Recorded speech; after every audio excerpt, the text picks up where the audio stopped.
L'empreinte de l'homme est visible partout dans cette région montagneuse située au centre de la Malaisie.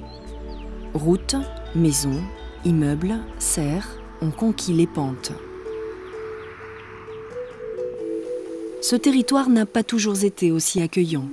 Domaine des esprits et des démons pour le Malais, il ne fut exploré qu'en 1885 par un géomètre anglais, William Cameron, qui lui donna son nom.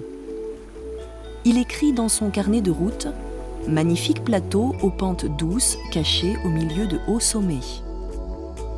Les paysages sont encore aujourd'hui somptueux, air frais et pur, torrents, montagnes recouvertes par la jungle et un mystérieux tapis vert tendre qui enrobe les collines. Les planteurs anglais ont compris très vite l'intérêt de ces montagnes peuplées de quelques tribus d'Oran Asli. Avec difficulté, une route est tracée, puis un riche planteur d'EVA y construit une résidence secondaire en 1920.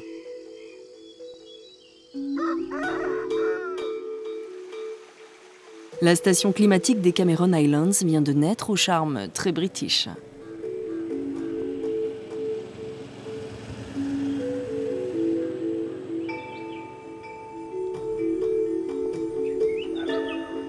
Le jardin qui entoure The Ye Old Smokehouse mêle harmonieusement plantes tropicales et européennes. Les Mixed Borders, ces massifs typiquement anglais, marient hortensias et fougères arborescentes.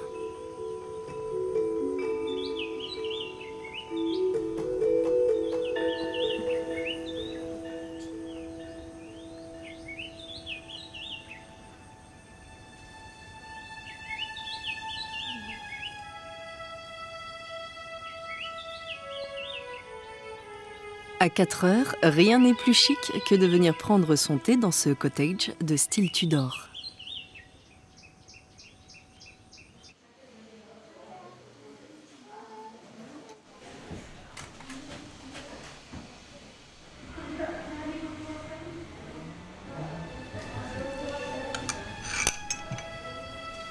En accompagnement, une pâtisserie, des scones, un délice que semblent apprécier nos deux guides.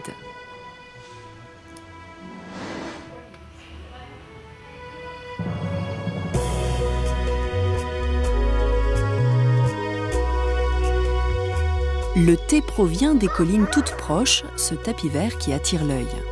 Les premiers théiers ont été plantés par Archibald Russell en 1929 qui fonda le Bow Tea Estate.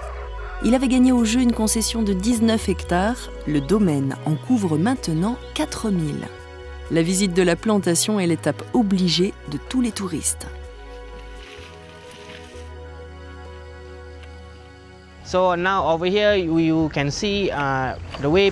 Depuis sa création, on y cultive du thé. On le récolte à la main ou à la machine. Vous pouvez aussi visiter l'usine où on traite la feuille de thé jusqu'au produit fini. Il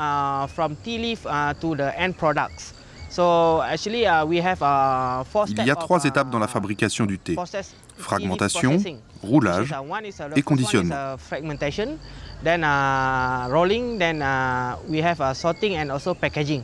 Usually we cut the tea, for the Il faut 3 mois d'intervalle entre chaque récolte de thé. Cela assure une meilleure qualité.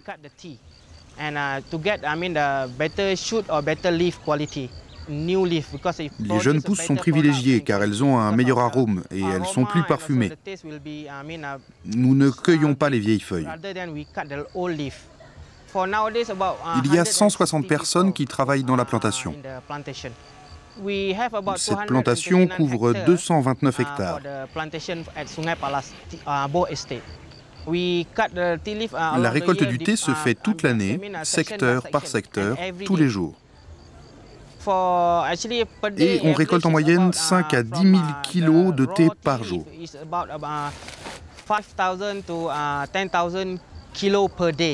La majeure partie de notre production est destinée au marché malais, mais on exporte aussi un peu au Japon et en Asie de l'Est et du Sud.